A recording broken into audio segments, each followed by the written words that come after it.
تاج الحسن جعفری، مرحوم عباس علی، یوسف علی، مرحومہ گلبانو عباس، مرحوم منور عباس، مرحوم غلام علی عاطف اور جملہ مومنین و مومنات المؤمنین کی سارے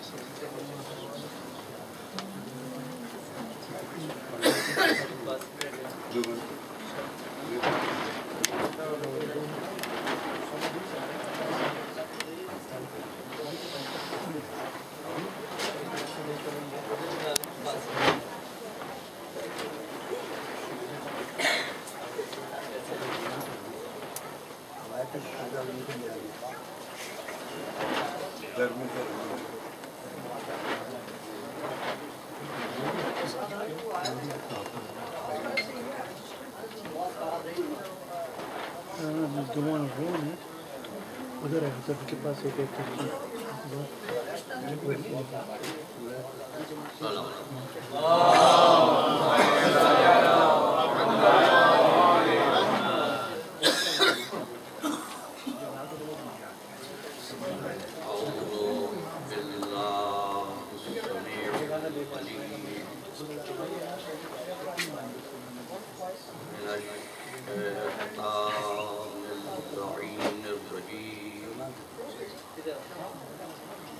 بسم اللہ الرحمن الرحیم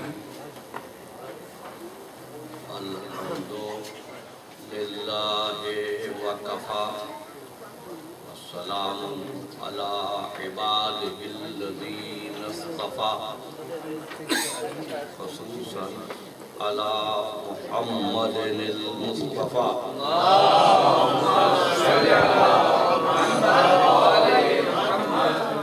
وأهل بيته الطيبين الطاهرين المعصومين شرفاء إنهم سفينة النجاة ومصباح الهدى أما بعد فقد قال الله تبارك وتعالى في محكم كتابه المبين وهو أصدق الصادقين بسم الله الرحمن الرحيم وما تشاءون إلا أن يشاء الله صلوات صلی علی محمد وآل محمد. عزیزان محترم، پروردگار عالم اس ذکر کو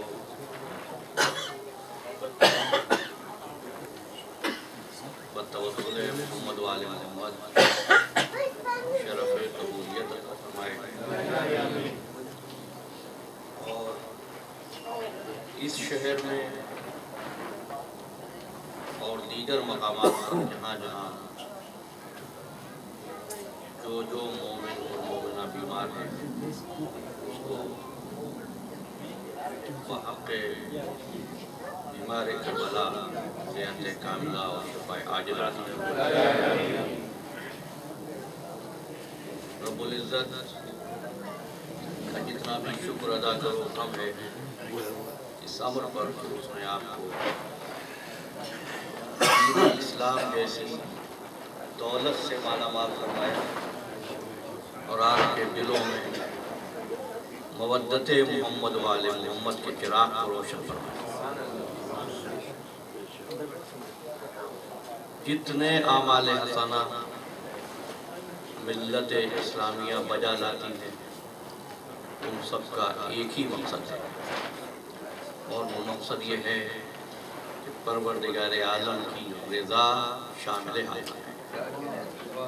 اسی لیے بار بار یہ بات کہی جاتی ہے کہ ایسے کام کرو، ایسے اعمال بجا لاؤ جن سے اللہ راضی ہو جائے، اور ایسے امور سے بچو جن سے اللہ ناراض ہوتا ہے. لیکن مشکل یہ ہے کہ رضا مندی اور ناراضگی یہ دو کیفیتیں ہیں اور اللہ کیفیتوں کا خالق ہے۔ وہ تو اس وقت بھی تھا جب کیفیتیں تھیں۔ امام علی رضا علیہ السلام فرماتے ہیں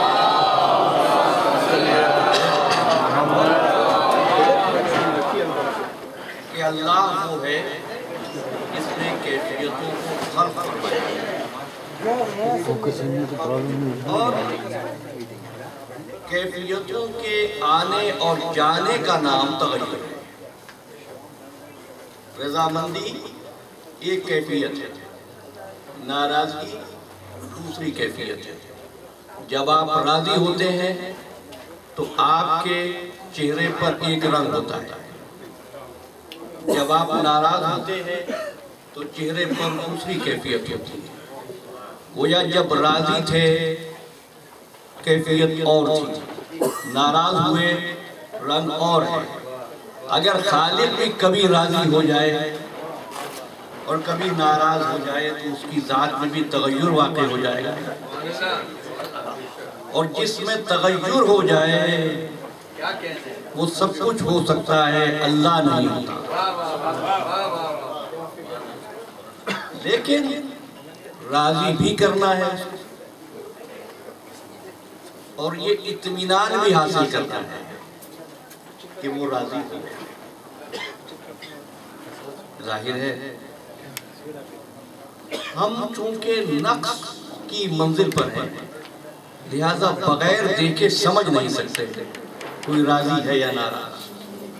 میں آپ کے چہروں کو دیکھ کر سمجھ سکتا ہوں کہ آپ اس وقت سکون میں ہیں یا مضطرب ہیں، راضی ہیں یا ناراض ہیں۔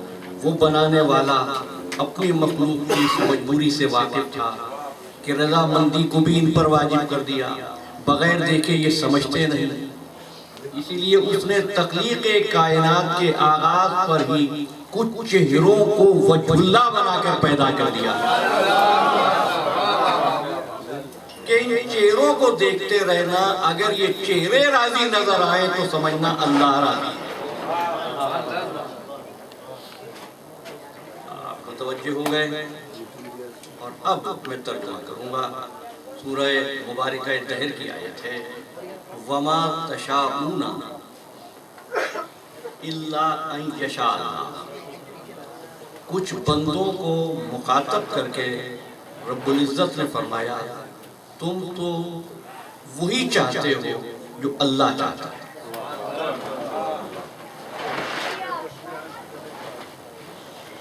اور دیکھیں آپ کا یہ ایمان ہے کہ اس کائنات میں جو کچھ ہوتا ہے وہ اس کی مشیت سے ہوتا ہے۔ آہستہ آہستہ ہم آگے بڑھیں گے۔ وَمَا تَشَاءُونَ، تم تو وہی چاہتے ہو جو اللہ چاہتا ہے۔ یعنی کچھ لوگ ایسے ہیں جن کی مشیت اور اللہ کی مشیت ایک ہے۔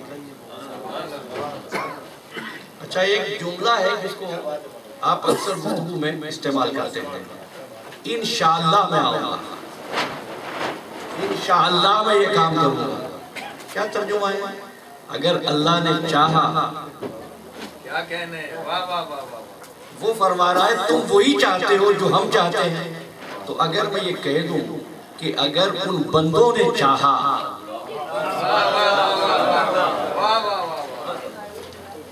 اچھا یہ کیفیت چاہنے کی ہے کیا؟ ابھی چاہنا تو ہم بولتے ہیں نا اپنی زبان میں۔ فرمایا امام جعفر صادق علیہ السلام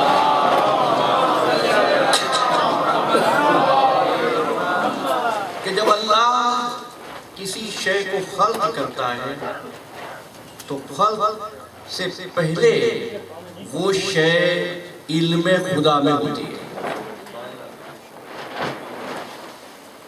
اچھا ابھی میں آگے بڑھوں گا لیکن ایک چیز سامنے آئے۔ ارشاد ہوا انما امرہ اذا اراد شیئا ان یقول لہ کن فیکون۔ جب ہم کسی شے کو خلق کرتے ہیں، جب ہم ارادہ کرتے ہیں تو ہم اس سے کہتے ہیں ہو جا.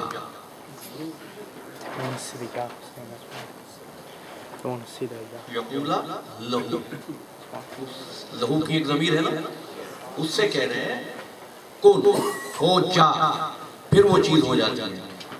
سوال یہ ہے کہ ابھی تو وہ شے ہے ہی نہیں. کیا کہنے واہ واہ واہ واہ واہ واہ واہ واہ واہ. کس سے کہہ رہا ہے ہو جا؟ واہ واہ واہ واہ. اب ایک لفظ کو اپنے ذہن میں گفتگو کے آخری مرحلے تک محفوظ کر لیجیے گا، اور اس لیے میں نے جملہ کہا. اس وقت شے کا وجود کیا ہوگا؟ بھائی دیکھیں نا، آپ ہیں، میں آپ سے کہوں گا بھائی تشریف رکھیے، کرسی پر بیٹھ جائیے، پانی پیجیے، نہیں ہے. وہ کہہ رہا ہے کہ ہم کہتے ہیں ہو جا، تو طے یہ ہوا کہ جو شے علم خدا میں اگرچہ غیبت کی منزل پر بھی ہو وجود رکھتی ہے.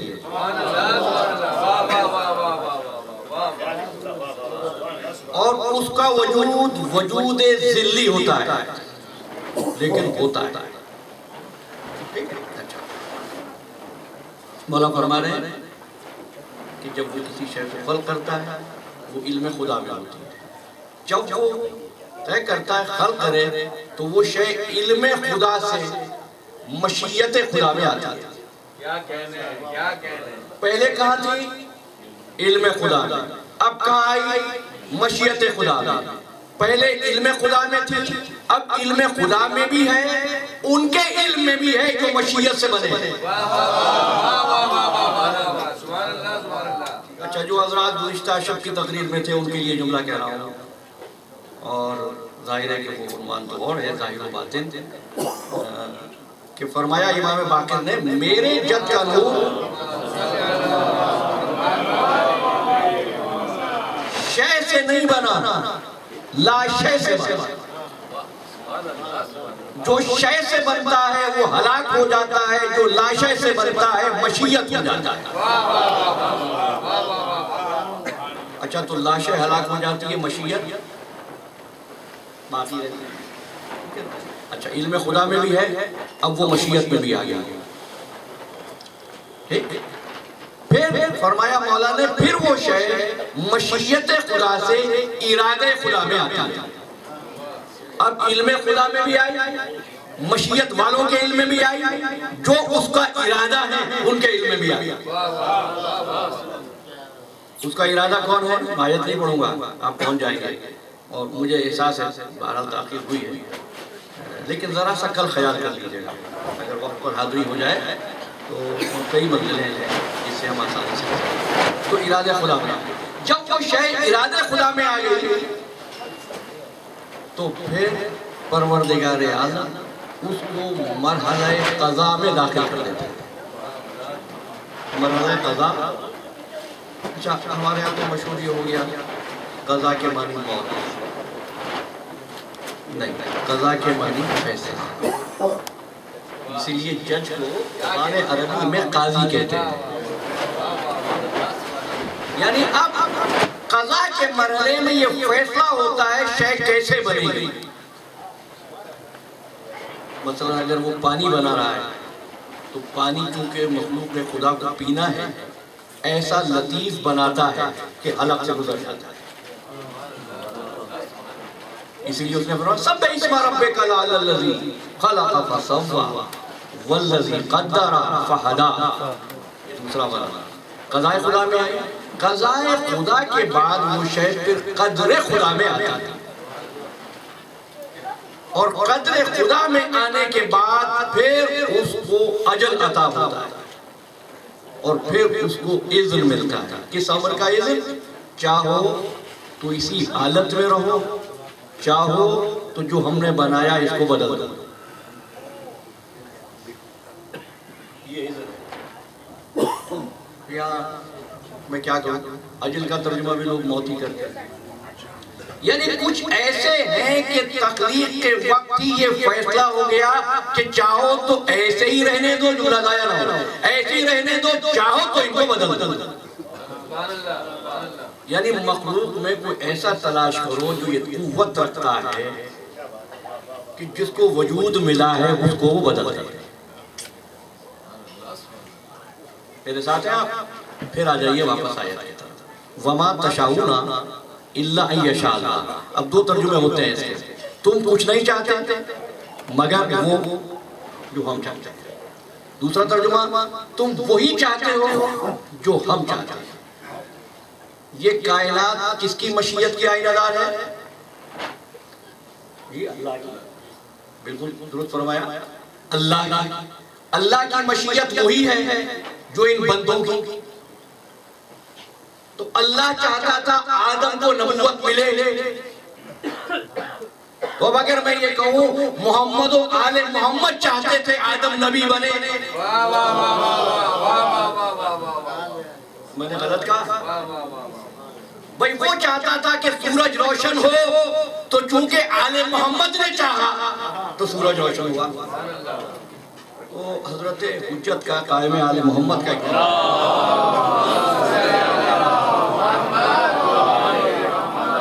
کہ ہم اللہ کی مخلوق ہیں, باقی مخلوق ہماری صنعت ہے. ہماری صنعت ہے. نحنو صنعناہا. میرے ساتھ ہے نا؟ اب میرا سوال ہے, پہلے کون چاہتا ہے؟ بھئی آپ بتا. اب ہم سے ہماری میزبان پوچھتے ہیں محمد آپ کیا چاہتے ہیں؟ ان کا اپنا کوئی فیصلہ نہیں ہوتا. یہ مجھ سے پوچھ رہے ہیں آپ کو چائے کی خواہش ہے, پانی کی خواہش ہے, کھانا کھائیں گے, سونا چاہتے ہیں. جب میں کہہ دیتا ہوں تو یہ کہتے ہیں یہی ہماری لائن ہے. ٹھیک ہے قبلہ ایسے ہی ہے. پہلے کس نے چاہا؟ اب کائنات دو ذاتوں کے چہرے پر چل رہی ہے. سوال یہ ہے پہلے کون چاہتا ہے؟ کچھ مدد کریں گے. پہلے کون چاہتا ہے؟ اللہ چاہتا ہے یا آل محمد چاہتا ہے؟ ماشاءاللہ. اچھا اگر ایسا ہو اللہ کچھ چاہے اور آل محمد کچھ اور چاہے, کیا کہنے واہ واہ واہ واہ. دیکھیں یہ اب میرا عقیدہ نہیں, میں نے تو ایک سوال گفتگو کے لیے آپ کے سامنے پیش کیا ہے کیونکہ میرے سامنے تاریخ کا ایک جملہ ہے.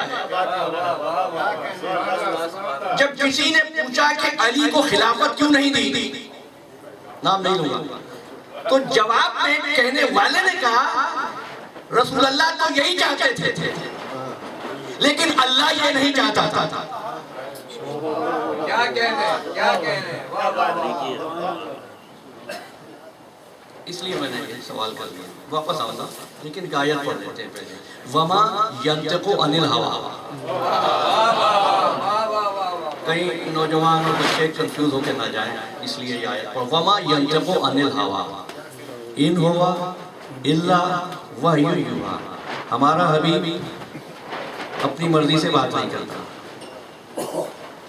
ان ہوا جو کہتا ہے الا وحی یوحی, وہی سے کہتا ہے. وہی کیا ہوتا ہے؟ بہت جلدی سے گزر جاؤں گا, یہ موضوع نہیں ہے, یہ عنوان نہیں ہے میرا. مجھے تو وہی آنا ہے مشیت کے. وہی کیا ہوتی ہے؟ کیا ذہن میں ہے آپ کے؟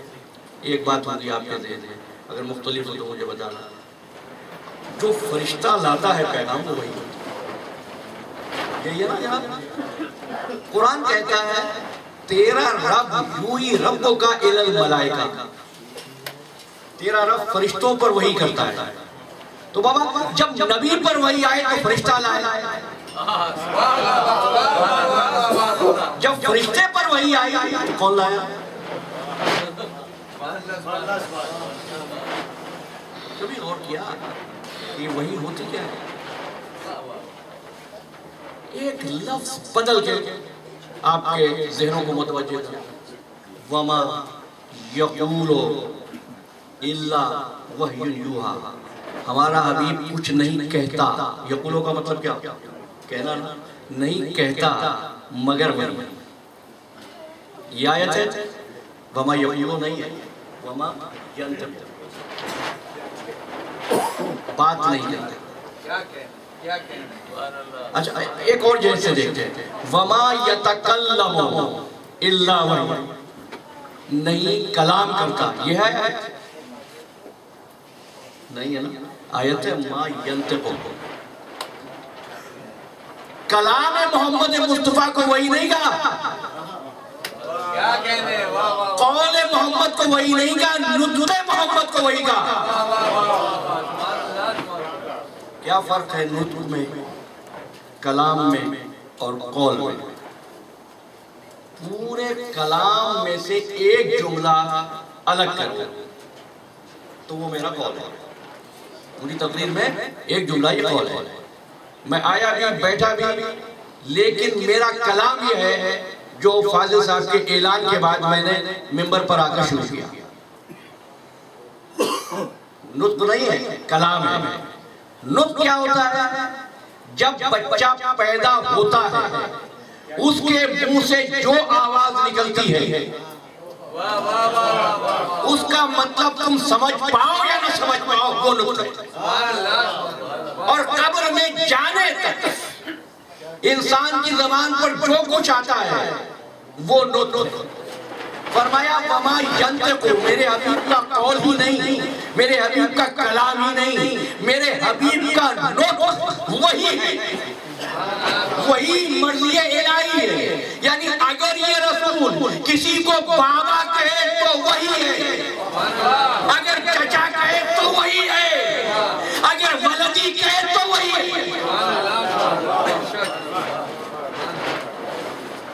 ٹھیک ہے، بات واضح ہے. چلے واپس آتے ہیں. ہم نے کہا پہلے کون چاہتا ہے، اللہ یا آل محمد؟ بھائی دیکھو وہ کہتے ہیں کہ زیادہ بات نہیں کرنا، بات کرتے کرتے تم لوگ جو ہو ان کو حد سے بڑھا دیتے ہو. حد کیا ہے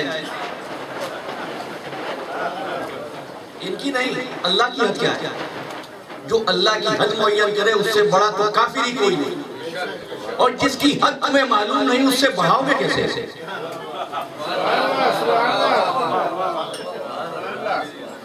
اچھا ایک بات اور رک کے کہوں، برا نہ ماننا. غلو کیا ہوتا ہے؟ یہ لفظ بڑا استعمال ہوتا ہے اور یہ وہاں استعمال ہوتا ہے یہ آل محمد کے فضائل بیان ہوتے ہیں. لا تغلو. غلو حد سے بڑھانے کو کہتے ہیں جس کی حد معلوم ہو. غلو آل محمد کے فضائل بیان کرنے کا نام نہیں. اب اگر میری گستاخی کو معاف کریں تو کہہ رہا ہوں، کسی گناہگار آدمی کو قبلہ و کعبہ کہہ دینا غلو ہوتا ہے. کیا کہنے. واہ واہ واہ واہ. قبلہ کہتے ہیں اس کو جس کی طرف رخ کر کے نماز پڑھو.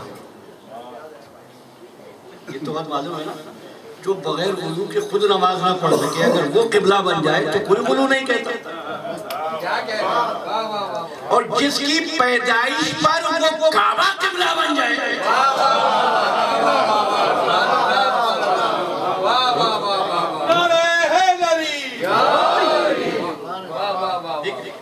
اچھا تو بابا پہلے کون چاہتا ہے؟ چلے ایک لمحے کے لیے فرض کر لیتے ہیں ہو سکتا ہے یا نہیں ہو سکتا. اگر دونوں الگ الگ چاہیں، اللہ کچھ چاہیں گے کچھ چاہیں تو پھر ہوگا کیا؟ وہ جو اللہ چاہے گا یہ کہہ رہے ہیں کہ رسول اللہ تو یہی چاہتے تھے، اللہ یہ نہیں چاہتا تھا. یعنی وہ کہہ رہے ہیں کہ اگر دونوں دو مختلف باتیں چاہیں تو وہ ہوگا جو اللہ چاہے گا. تو اب عرض کر رہا ہوں آپ سے، فطرس کو بال پر سے محروم کس نے کیا تھا؟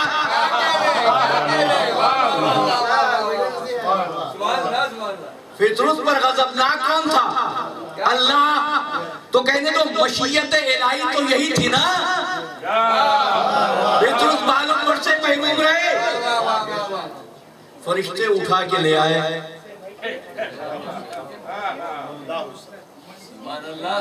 بھئی کسی سے آپ انتہائی غضبناک ہو اور کوئی آپ کا دوست اس کو جس سے آپ انتہائی غضبناک ہیں، ناراض ہیں، صورت نہیں دیکھنا چاہتے اس کو اٹھا کے آپ کے پاس لے آئے, ملوانے لایا ہوں, کھانا کھلانے لایا ہوں آپ کے گھر, کیسا لگے گا آپ کو؟ کیا کہنے ہیں؟ سوچیں گے نہیں کہ بعد میں جب واپس جاؤں گا تو کیا کہیں گے آپ؟ جبریل امین سے میں کہوں, جبریل اللہ نے بالوں پر سے محروم کیا ہے, واہ واہ واہ واہ واہ.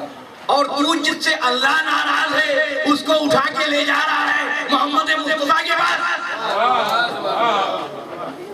کہا تو کیا جانے عرفان الہی کو اور عرفان آل محمد کو. اچھا ہے نا, وہ لے آیا. اب اللہ کی مشیت یہی تھی, فطرت بالوں پر سے محروم رہے. یہ آ گیا خدمت میں سرکار دو عالم کی, یا رسول اللہ آپ کو نواسا مبارک ہو, اور اس نواسے کے صدقے میں میری خطا معاف کرا دی. رسول کون ہے؟ عالمین کے لیے رحمت ہے نا, باعث تخلیق کائنات ہے نا. بھئی رسول اپنا ہاتھ رکھ دے فطرت کو شفا مل جائے گی یا نہیں؟ بھئی ایک نگاہ کرم ڈال دے محمد تو فطرت کی قسمت بدل جائے گی نا. کہا لے جاؤ اس کو حسین کے گہوارے سے مسمس کرو. پھر غور کر لینا, یہ نہیں فرمایا کہ حسین کا ہاتھ اس کے بدن پہ رکھ دو, اس کو گہوارے سے مس کر دو. رسول اللہ نے سنت قائم کر دی کہ آنے والے وقت میں کوئی یہ نہ کہے آج حسین کا جسم کہاں سے لائے. کہا میں حسین کی مولود کے جسم اقدس کی نہیں, اس کے گہوارے کی نسبت سے شفا دے رہا ہوں.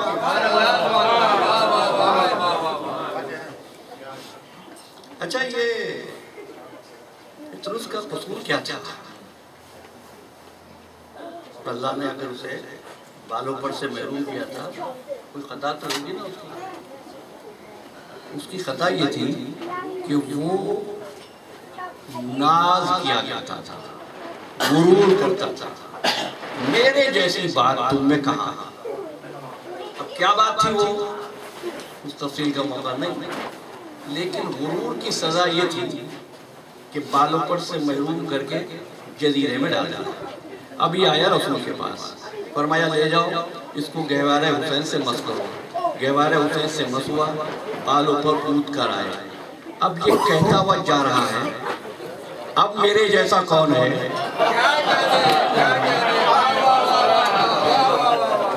مم بسری انا عتیق الحسین, میں تو حسین کا آزاد کردہ ہوں.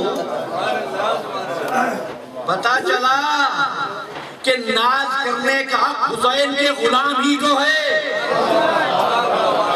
دوسرے ناز اس کو ناپسند ہو, حسین سے محبت پر ناز کرو وہ راضی ہو جاتا ہے.